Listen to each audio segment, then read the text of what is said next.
La saison 2 de Gen V est bientôt de retour. Ce spin-off abordera d'importantes questions avant la dernière saison de The Boys, et ça change tout. Allons. C'est l'heure de l'histoire, mon poulet au miel. On ouvre les petits volets. Cœur vaillant, œil sur la balle, on ne peut pas perdre. En plus d'élargir l'univers de The Boys et d'introduire de nouveaux super-héros passionnants, Gen V s'intègre parfaitement à la série principale, l'intrigue de la saison 1 ayant un impact direct sur la 4e saison de The Boys. Il est intéressant de noter que la saison 2 devrait reprendre peu après la fin de la saison 4 de The Boys, soulignant une fois de plus l'influence importante des deux projets. Naturellement, le spin-off recèle de nombreux mystères majeurs à résoudre concernant son intrigue propre, comme l'évasion des héros principaux de Vought et les véritables désirs du nouveau doyen de Goldokin. Cependant, la saison 2 étant essentielle à l'histoire de la saison 5 de The Boys, sa place dans la franchise n'a jamais été aussi importante. Par conséquent, la série doit répondre à certaines questions persistantes concernant ses personnages et leur rôle potentiel dans la dernière saison de The Boys, lorsque le spin-off sortira sur nos écrans dans quelques semaines. Kate est l'un des personnages les plus complexes de la saison 1 de Gen V. Son passé tragique l'a conduite à des actes sinistres, surtout trahir les héros principaux de la série. Alors qu'elle semblait initialement déterminée à révéler les secrets de Goldokin, il s'est avéré qu'elle est protégée depuis le début et qu'elle jouait un rôle majeur dans les opérations de la forêt. Malgré une brève réconciliation avec les personnages principaux, Kate a fini par tuer Indira Shetty et a rejoint Sam dans une rébellion anti-humaine, se rangeant finalement du côté du protecteur contre ses anciens amis. Cela lui a valu une apparition dans la saison 4 de The Boys, où elle et Sam ont rejoint l'armée du protecteur, où ils ont capturé le français tout en maîtrisant Kimiko. Par conséquent, tout porte à croire qu'elle deviendra une méchante au retour de Gen V, mais la bande-annonce de la saison 2 laisse penser qu'elle pourrait se sentir coupable de ses décisions. Certains de ses actes passés sont peut-être inexcusables, mais il est clair que Kate est victime de manipulation et a vécu une enfance sombre à cause de ses pouvoirs. Par conséquent, elle pourrait encore suivre le bon chemin si Marie, Jordan et Emma parviennent à la convaincre, ce qui sera plus facile à dire qu'à faire. Quoi qu'il en soit, le spin-off doit établir de quel côté se rangera Kate, car ses capacités de contrôle mental pourraient bien faire la différence entre vaincre le protecteur ou lui donner le contrôle absolu de l'Amérique.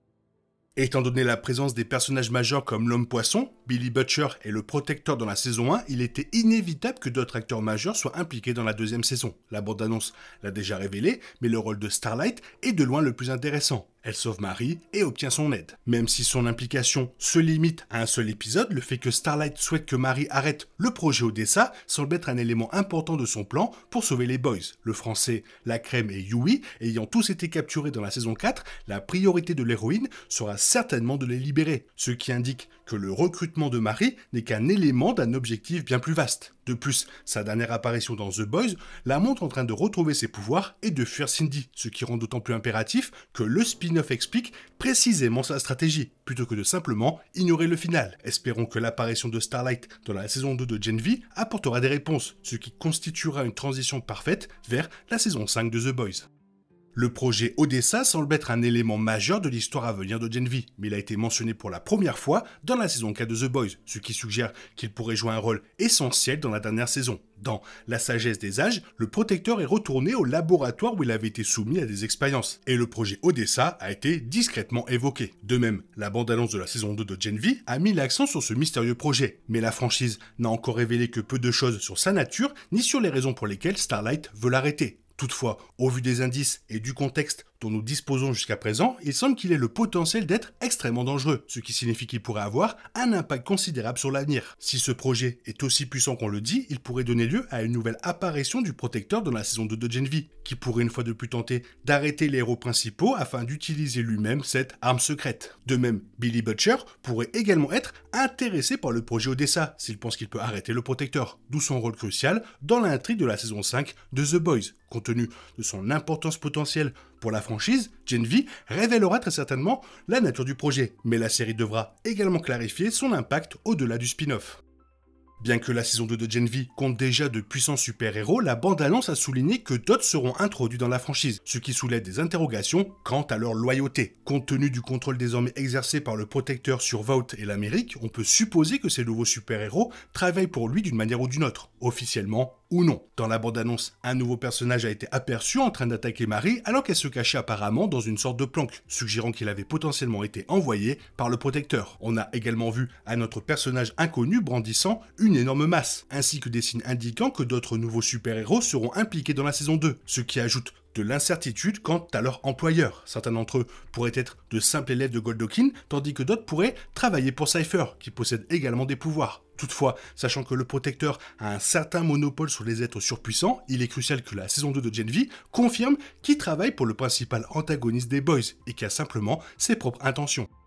Dès les premiers épisodes de la saison 1, il était évident que Marie était une super-héroïne douée et dotée d'un fort potentiel, mais il était difficile d'imaginer sa puissance. Non seulement elle a survécu au laser du protecteur, mais la saison 2 de Gen V a également indiqué qu'elle pourrait devenir la super-héroïne la plus puissante jamais vue à Goldokin. Bien que l'université tentera probablement de l'exploiter et de la transformer en arme, si elle parvient à atteindre un niveau plus élevé de compétences, les pouvoirs de Marie pourraient égaler ceux du protecteur d'ici la saison 5 de The Boys, et ses capacités étant encore plus polyvalente, elle pourrait même surpasser le leader des 7. La saison 2 de Gen V, continuant de mettre l'accent sur les pouvoirs uniques de Marie, le spin-off doit maintenant déterminer une fois pour toutes qui est le plus fort des deux, car cela pourrait avoir des répercussions considérables sur la dernière saison de la série principale.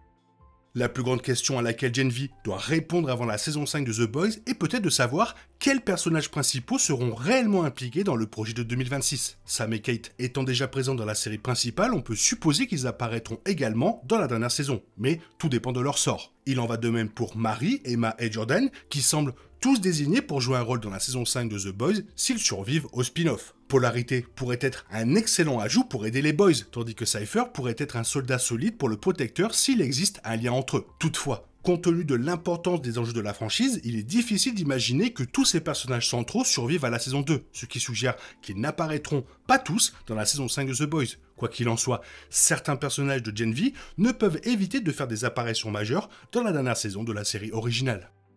Étant donné qu'Annie est la seule encore libre après la fin de la saison 4 de The Boys, sans compter Butcher devenu rebelle, elle va avoir besoin d'alliés pour lutter contre le protecteur. La saison 2 de Gen V met clairement cela en place. L'inclusion de Black Noir et de l'Homme Poisson confirme également le chevauchement entre les deux séries, sans compter que Gen V s'oriente davantage vers le thème des super-héros contre les humains avec l'intrigue de la saison 2. L'idée que Marie puisse devenir plus puissante que le protecteur pourrait également entraîner sa chute dans la saison 5 de The Boys. Si le prochain chapitre de Gen V semble conserver son univers universitaire et son propre scénario, il prépare évidemment la conclusion de la série principale, le rendant ainsi essentiel à la franchise. C'est passionnant pour les fans des deux séries, mais cela revient sur l'idée que la franchise Prime Video ne deviendrait pas comme le MCU. Compte tenu de l'expansion de l'univers de The Boys et de la popularité de Gen V, ce n'était probablement qu'une question de temps avant que les deux séries ne se croisent de manière significative. L'histoire se déroulant à la même époque que la série originale rend également impossible l'ignorance des événements majeurs qui se déroulent dans l'univers de The Boys, notamment après la saison 4. Toutefois, le fait que Gen V soit devenu un visionnage obligatoire avant la saison 5 va à l'encontre des convictions initiales du créateur Eric Kripke. Kripke était catégorique. Les téléspectateurs n'auront pas besoin de regarder Gen V pour comprendre la saison 4 de The Boys, un point qu'il a souligné lors d'interviews. À en juger par la bande-annonce de la saison 2, ce ne sera pas du tout le cas pour la saison 5. The Boys se moque aussi régulièrement des franchises de super-héros plus importantes, comme le MCU et l'univers DC, qui ont lassé de nombreux téléspectateurs avec leur histoire qui se chevauche constamment. La saison 2 de Gen V sera obligatoire pour regarder The Boys saison 5. Impossible de s'en passer, mais avec d'autres spin-offs de The Boys prévus, cela suscite des énormes inquiétudes. Je me souviens très bien de la saison 1. Il y avait quasiment personne qui avait regardé la série parce que personne ne pensait que ça allait avoir un lien avec The Boys. Mais là, par contre, il semble que ce soit directement tout le contraire. Il va falloir regarder Gen V saison 2 pour comprendre The Boys saison 5. C'est obligatoire. Toi, est-ce que tu vas regarder? Fais-le moi savoir dans la zone commentaire. Qu'est-ce que tu penses du reste? Fais-le moi savoir aussi dans la zone commentaire. Ça sert à ça. Sinon, comme d'habitude, bisous, bye bye. Il est impossible de compter sur les autres de nos jours. On est obligé de tout faire soi-même. Je me trompe? Rien de grave. J'avais tout prévu. Où va le monde? Je vous le demande.